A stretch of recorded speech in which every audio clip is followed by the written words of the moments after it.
ఏంటనియా రమ్మన్నావంట? ఏమీ లేదురా, మీ ఆవిడకి వదిలికి పడట్లేదంట. కళ్యాణి కూడా నాతో అదే చెప్పిందనియా. ఒకసారి నీతో మాట్లాడతానని చెప్పాను. కలిసి వాళ్ళు ఎందుకు ఇబ్బంది పెట్టడం, వేరే కాపురం పెట్టుకుందాంరా. నేనే ఇంక ఈ మాట నిన్ను అడదాం అనుకుంటున్నానయ్యా.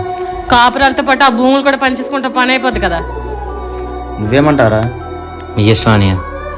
సరేలేరా, రేపు పెదనాన్ని పిలిచి పని చేసుకుందాం. సరే అనియా. ఆ రోజు మేము తీసుకున్న నిర్ణయం మమ్మల్ని జీవితాంతం వెంటాడింది. రక్తం పంచుకు పుట్టిన అన్నదమ్ములమైనా సరే ఈ భూముల పంపకాలు మమ్మల్ని రక్తం చిందించే రోజు వరకు తీసుకెళ్లాయి.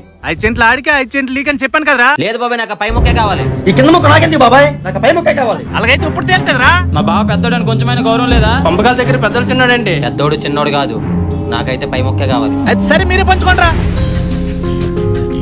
చిన్నడవని చూస్తుంటే ఎక్కువ చేస్తున్నాం. నువ్వు ఎవరు చెప్తే అంటావో వాళ్ళతోనే చెప్పిస్తా.